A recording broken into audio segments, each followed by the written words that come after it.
नमस्कार। साथै प्रदेशको ताजा खबरहरूको सँगालो प्रदेश समाचारमा यहाँलाई स्वागत छ। म दृष्टिवाणी थेताल। आउनुस् अब प्रदेश समाचार सुरु गरौं अहिलेसम्मका मुख्य समाचारबाट।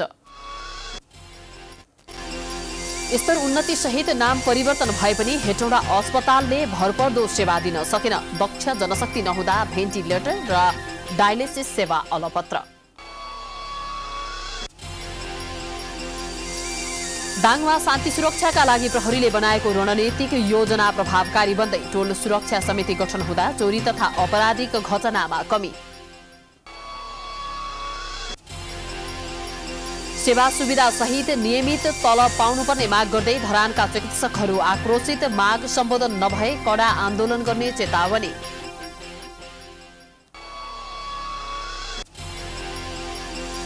र स्थानीय सरकारले अनुदान र सहुलियतका कार्यक्रम ल्याएपछि गुल्मीका युवाहरू कृषिमा आकर्षित। अधिकांश युवाहरूद्वारा पशुपालन र तरकारी खेती।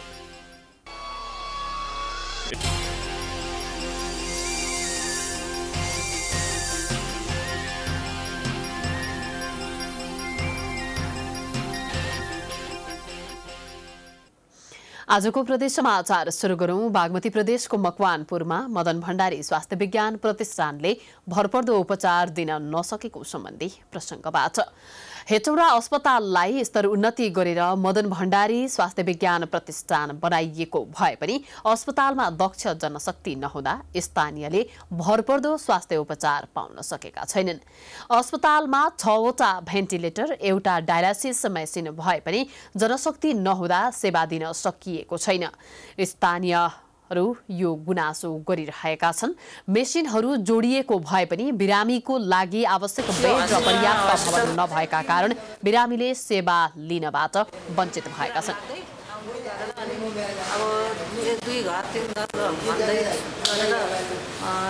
अन्तिममा अपरेसन गरेको हैन, अनि अपरेसनबाट नानी चाहिँ कस्तो दिन होला हिजो अनि घर पठाउनु भएको छ हैन, पठाएर उहाँबाट चाहिँ ढिलो भयो भनेर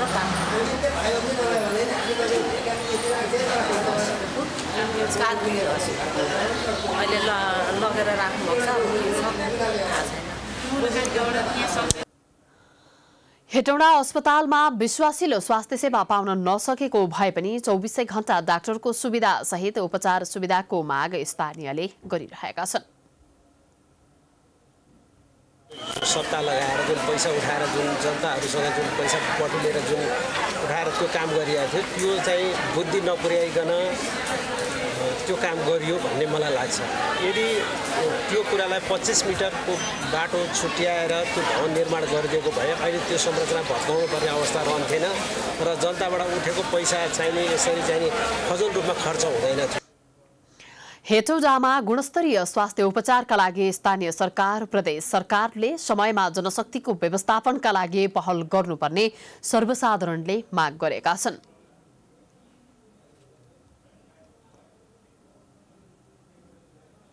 अब लागौं प्रदेश 5 को दाङमा शान्ति सुरक्षाका लागि प्रहरीले बनाएको रणनीतिक योजना प्रभावकारी बन्दै गएको सम्बन्धी प्रसंगतर्फ। दाङमा शान्ति सुरक्षाका लागि प्रहरीले बनाएको रणनीतिक योजना प्रभावकारी बन्दै गएको छ। दाङको केन्द्रमा रहेको इलाका प्रहरी कार्यालय तुलसीपुरले तुलसीपुर उपमहानगरपालिका, शान्तिनगर गाउँपालिका, दङ्गीशरण गाउँपालिका र बबई गाउँपालिकाका कार्यक्षेत्रहरूलाई घोषणा गरेको छ। अत्यधिक आपराधिक गतिविधि हुने गरेको त्यस क्षेत्रमा लागू पदार्थ, हत्या, लुटपाट, चोरी, बलात्कार, नदी तथा वन्यजन्य वस्तुको अवैध ओसार पसार हुने गरेको छ। पटक पटक प्रहरीले गरेको सुरक्षा कदम केही प्रभावकारी हुने गरेको भए पनि दिगोपन भने हुन सकेको थिएन। प्रहरीले तुलसीपुर उपमहानगरपालिकाका 19 वटै ओडामा 577 टोलमा टोल सुरक्षा समिति गठन गरेको छ। टोल सुरक्षा समिति गठन हुँदा नागरिकलाई समेत सुरक्षाको अनुभूति भएको छ। हुने झै झगडाका कुराहरू, त्यसपछि तपाईको चाहिँ मदिराहरू खाएर तपाईको चाहिँ महिलाहरूलाई कुटपिट गर्ने, मदिरा खाएर आफ्नो घरलाई अस्तव्यस्त पार्ने खालका क्रियाकलापहरू त्यो गाउँकै मान्छेहरूले तपाईको चाहिँ प्रत्यक्ष रूपमा हेर्न थाल्यो भनेपछि पुलिस त कहिलेकाहीँ एउटा पाहुना जस्तै हो। सुरक्षा समिति गठन भएपछि स्थानीय स्तरमा बढ्ने घटना र चोरी मा समेत कमी आएको छ। अहिलेसम्म 564 टोलमा सुधार समिति गठन भएपछि तुलसीपुरमा आपराधिक घटनाहरूमा कमी भएको इलाका प्रहरी कार्यालय तुलसीपुरले दावी गरेको छ। लगभग 546वटा टोल सुरक्षा समिति हामीले गठन गरिसकेका छौँ र यसको मेन मकसद भनेको के हो भने जनता र प्रहरी एकजुट भएर आपराधिक क्रियाकलापहरू न्यूनीकरण तथा नियन्त्रण गर्दै आफ्नो टोललाई शान्ति सुरक्षाको अनुभूति दिलाउने, कुनै पनि आपराधिक क्रियाकलापहरू हुन नदिने जनताको सपोर्ट प्राप्त छ। जनताहरू पोजिटिभ हुनुहुन्छ। इलाका प्रहरी कार्यालय तुलसीपुरले थालेको शान्ति सुरक्षाका लागि गरिएको रणनीतिक योजना सराहनीय रहेको स्थानीयको भनाइ छ।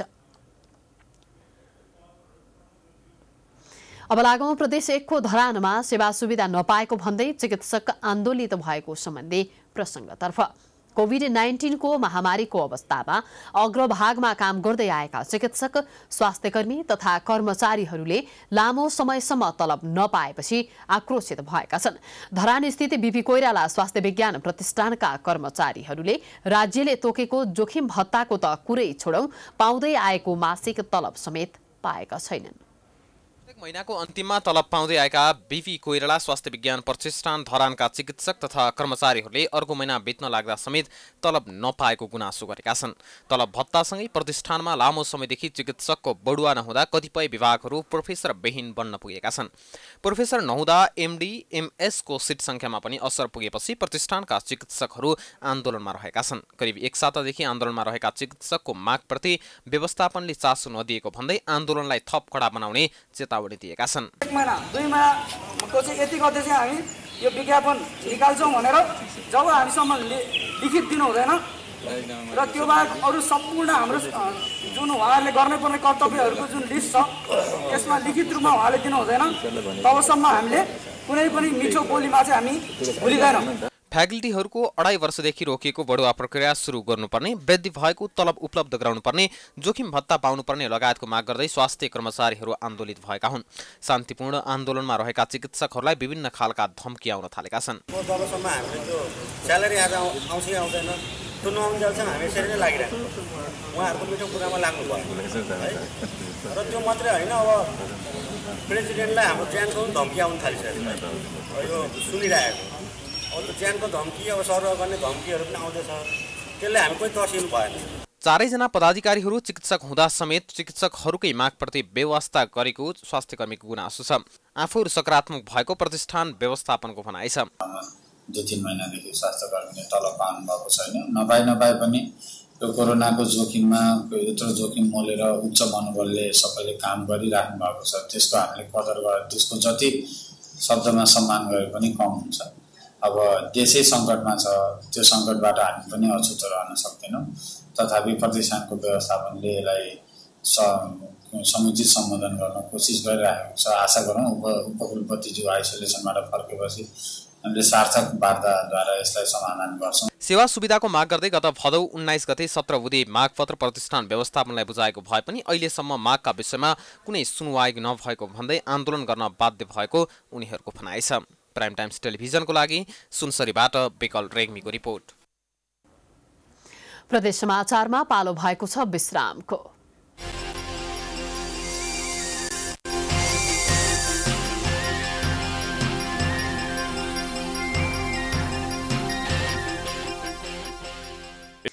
विश्रामपछि प्रदेश समाचारमा स्वागत छ। अब लागौं सुदूरपश्चिम प्रदेशको डडेलधुरामा युवाहरू सामूहिक आलु खेती गर्दै गरेको प्रसङ्गतर्फ।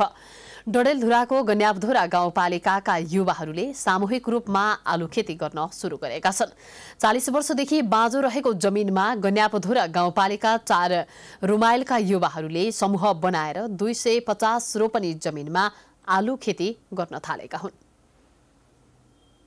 गन्यापधुरा गाउँपालिका वडा नम्बर 4 स्थित बनतोलीको करिब 250 रोपनी बाँझो जमिनमा स्थानीय युवाहरूले सामूहिक रूपमा आलु खेती सुरु गरेका छन्। कोरोना संक्रमणका कारण भारतबाट रोजगारी छोडी स्वदेश फर्केका युवाहरूको समूहले सामूहिक रूपमा आलु खेती गर्न बाँझो जमिन खनजोत गरेका हुन्। बिस्तारै बहुउद्देश्य कृषि फर्म दर्ता गरी मलका लागि पशुपालन गर्ने युवाहरूको योजना रहेको छ। अहिले फर्स्ट लट हाम्रो भनेको आलु हो। त्यसपछि हामी बिस्तारै अरू चाहिँ बाख्रा पालन, भैँसी पालन, बङ्गु पालन गर्छौँ र 40 वर्षदेखि बाजुरेको जमिन हामीले चाहिँ खन्ने काम सिद्ध्याएर अब आउँदा गर्नतिर लागिरहेका छौँ। युवाहरूले आलु खेती गर्दै गरेको ठाउँमा 40 वर्ष यता खेतीपाती भएको थिएन। कोरोना भाइरसको संक्रमणका कारण अधिकांश युवा घर फर्किएका छन्। भारतका विभिन्न ठाउँमा काम गर्ने युवा घर फर्किएपछि अहिले सबै बेरोजगार बनेका छन्। गाउँमै रोजगारी सृजना गर्न बाँझो जमिनमा आलु खेती गर्न थालेको उनीहरूको भनाइरहेको छ। जौँ खेती गरन्थे, जौँ खेती बर्खा तरकारी खेती, हिउँ जौँ खेती गरन्थे, तर 40 वर्ष अगाडि नै यो जमिन चालु थियो। जब 32 सालको सर्वे भएपछि हाम्रो बुवा बित्दै गए, हामीले यो जमिन छोड्दै गयौँ। त्यतिखेर अहिले यो देशको यो ठुलो महामारीले गर्दा सबै जो इन्डियन जातीय छोरा भाइ तिनीहरूले नै अहिले यो भएन, हाम्रो यो जान सकिँदैन। कोरोना महामारीका बीच गन्यावधुरा गाउँपालिकामा मात्र भारतबाट 1200 युवाहरू घर फर्किएका छन्। युवाहरूलाई स्वरोजगार बनाउन गाउँपालिकाले 5 वटा ओडामा विभिन्न कृषि उत्पादनका योजनाहरू बनाएको छ। व्यावसायिक रूपमा युवाहरूले थालेको कार्यलाई गाउँपालिकाले सहयोग गर्ने बताएको छ। गाउँपालिकाको आर्थिक उन्नति तथा कृषिमा आत्मनिर्भर बनाउन बाँझो जमिनमा विभिन्न खेतीपाती थालनी गर्ने गाउँपालिकाले जनाएको छ। किसिमका चाहिँ उद्योग गर्न चाहन्छन्, जस्तै मसला उद्योगहरू, त्यस्तै गरेर साबुन बनाउने कामहरू, त्यसै गरेर विभिन्न किसिमका अचारदेखि लिएर आय आर्जनका कामहरू गर्छन्। व्यावसायिक हिसाबले कुखुरा पाल्ने, बाख्रा पाल्ने, यस्ता खाले जुन चाहिँ युवाहरू छन् बेरोजगार युवाहरू, उहाँहरूलाई पनि समेट्ने खालको हामीले कार्यक्रम ल्याएका छौँ। र नितान्त यो बनतोल भन्ने ठाउँमा एकदमै त्यहाँको हावापानी पनि उचित छ। दैनिक जसो करिब 70-80 जनाको संख्यामा स्थानीयलाई काममा लगाई बाँझो जमिन खनिएको छ। बाँझो जमिनलाई सहज बनाउन हाते ट्र्याक्टरको प्रयोग गरिँदै आएको छ। युवालाई स्थानीय स्तरमा नै स्वरोजगार बनाउन स्थानीय सरकार लगायत सरकारवाला निकायले थप आवश्यक सहयोग गर्नुपर्ने देखिन्छ। प्राइम टाइम्स टेलिभिजनका लागि डडेलधुराबाट प्रकाश बिसीको रिपोर्ट। अब लागौं सुदूरपश्चिम प्रदेशको डोटीमा दुवै हात गुमाएका बालकको उपचारका लागि आर्थिक सहयोगको माग गरिएको सम्बन्धी समाचारतर्फ। 1 वर्ष अघि करेन्ट लागेर दुवै हात गुमाएका डोटीका एक बालकको आर्थिक अभावका कारण उपचारमा समस्या भएको छ। आर्थिक अभावमा उपचारमा समस्या भएपछि अभिभावक तथा परिवारले सहयोगको माग गरेका छन्। करेन्ट लागेर दुवै हात गुमाएका शिखर नगरपालिका 10 स्थित बाने डुङ्ग्रिसेनका 13 वर्षीय बालक सतीश ठगुन्नाको आर्थिक अभावमा उपचार हुन सकेको छैन। हालसम्म झण्डै 7 लाख खर्च गरिसके पनि दुवै हात गुमाउनु परेको छ। कृत्रिम हात जोड्न अझै 60 देखि 80 लाख जति खर्च लाग्ने भएपछि आर्थिक सहयोग गरिदिन परिवारले अपिल गरेका छन्।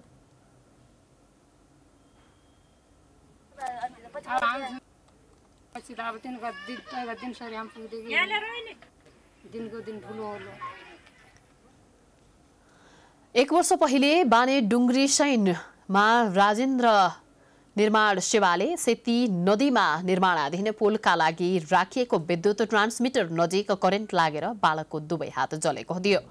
बालकको काठमाडौँको कृतिपुर स्थित अस्पतालमा 1 महिना उपचार गरिएको थियो। उपचारकै क्रममा करेन्ट लागेका दुवै हात काट्नुपर्ने भएपछि परिवार निराश भएको थियो। उपचारमा राजेन्द्र निर्माण सेवाले 7 लाख शिखर नगरपालिकाले काठमाडौँसम्मको यातायात खर्च सहयोग गरेको थियो।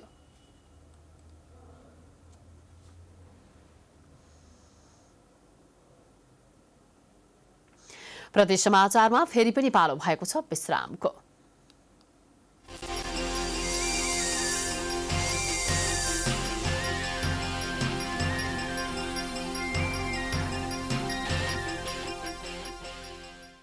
विश्रामपछि पुनः स्वागत छ। प्रदेश समाचारको अन्त्यमा प्रदेश 5 को गुल्मेका युवाहरू व्यावसायिक रूपमा कृषि पेसा अँगालेको सम्बन्धी समाचार रहेको छ। अबको क्रममा पछिल्लो समय गुल्मेका युवाहरू कृषि पेसातर्फ आकर्षित भएका छन्। स्थानीय सरकारले किसानका लागि अनुदान तथा सहुलियत कार्यक्रम ल्याएसँगै किसानहरू उत्साहित बन्दै कृषि पेसातर्फ अग्रसर भएका हुन्। स्थानीय तहले किसानका लागि अनुदान तथा सहुलियत कार्यक्रम ल्याएसँगै गुल्मीका युवाहरू व्यावसायिक रूपमा विभिन्न पेसातर्फ आकर्षित भएका छन्। मेहनत र परिश्रम गर्ने हो भने आफ्नै ठाउँमा कृषि पेसाबाट पनि राम्रो आम्दानी लिन सकिन्छ भन्ने उदाहरण गुल्मीका युवाले देखाएका छन्। वैदेशिक रोजगारीबाट फर्किएका मालिका गाउँपालिका 2 का घनश्याम अर्यालले आफ्नै गाउँमा कृषि पेसा सुरु गरेका छन्। उनले अहिले मासिक 50 देखि 60 हजार बचत गर्दै आएका छन्। अर्यालको पशुफार्ममा अहिले 36 वटा बाख्रा र 800 कुखुरा रहेका छन्। मैले बाख्रा कुखुरा अनि तरकारी खेती छ। बाख्रा 36 वटा छन् अनि कुखुरा 800 छन्। कारोबार अब राम्रै छ। महिनाको कारोबार तपाईको अन्डा अनि कुखुरा गर्दाखेरि 5 लाख जतिको कारोबार हुन्थ्यो। यसमा सबै खर्च घटाएर नेट बचत 50 देखि 60 हजार जति बच्थ्यो। स्थानीय सरकारबाट सहयोग पाए व्यवसाय थप विस्तार गर्ने उनको योजना छ। स्थानीय स्तरमा उत्पादन गरेका कृषिजन्य वस्तुहरू मालिका गाउँपालिकासँगै सदरमुकामसम्म खपत हुने गरेको छ। कृषि पेसाबाटै स्वदेशमै राम्रो आम्दानी गर्न सकिने बताउँदै उनले अन्य युवाहरूलाई स्वदेशमै कृषि पेसा सुरु गर्न सुझाव दिएका छन्। उहाँहरूले म के भन्छु भने सबैभन्दा आफूले आत्मविश्वास ल्याएर गर्न सके नेपालमै हुन्छ र फेरि नेपालमा कृषि क्षेत्रमा अपर्च्युनिटी चाहिँ धेरै छ। स्थानीय युवाहरूका लागि रोजगारी सृजना गर्न स्थानीय सरकारले पनि किसानको निम्ति विभिन्न किसिमका सहुलियतका कार्यक्रमसँगै अनुदान दिएको बताएको छ। मालिका गाउँपालिका यो किसान कृषिको निम्ति उपयुक्त एरिया हो। औद्योगिक कल कारखानाहरू खोल्न सक्ने सम्भावना छैन। कृषिलाई आधुनिकीकरण गर्ने हो। गाउँपालिकाले चाहिँ हामीले उत्पादनमा आधारित अनुदानको कार्यक्रमलाई विशेष जोड दिएका छौँ। आत्मनिर्भर बनाउन समेत महत्त्वपूर्ण योगदान पुर्याएका छन्। किसानले उत्पादन गरेका कृषि उपजको बजारीकरण र आवश्यक ज्ञान सिप तथा तालिम प्रदान गर्ने हो भने कृषि उत्पादनमा जिल्ला आत्मनिर्भर बन्ने देखिन्छ। मासिक 50-60 हजार कमाउन विदेश नै जानुपर्छ भन्ने मान्यतालाई गुल्मीका घनश्याम अर्यालले तोड्नु भएको छ। साथै उहाँले गरेको उदाहरणीय कार्य अन्य युवाले पनि अनुसरण गर्न आवश्यक छ भने स्थानीय सरकारको पनि सहयोग साथ अपरिहार्य छ। DB Khadka, prime times television, Gulmi. यो सँगै हामी प्रदेश समाचारको अन्त्यमा आइपुगेका छौं। जाँदा जाँदै प्रमुख समाचार पुनः एकपटक। स्तर उन्नति सहित नाम परिवर्तन भए पनि हेटौँडा अस्पतालले भरपर्दो सेवा दिन सकेन। दक्ष जनशक्ति नहुँदा भेन्टिलेटर र डायलासिस सेवा अलपत्र।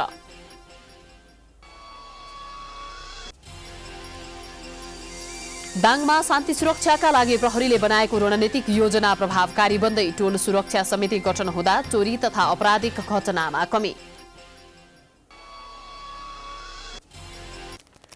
सेवा सुविधा सहित नियमित तलब पाउनुपर्ने माग गर्दै धरानका चिकित्सकहरू आक्रोशित। माग सम्बोधन नभए कडा आन्दोलन गर्ने चेतावनी।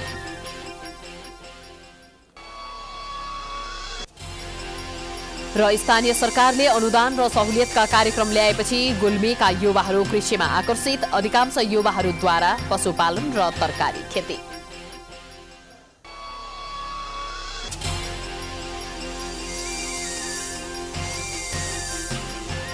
प्रदेश समाचार अहिलेलाई सकियो। प्राइम टाइम्स टेलिभिजन हेर्दै गर्नुहोला। नमस्कार।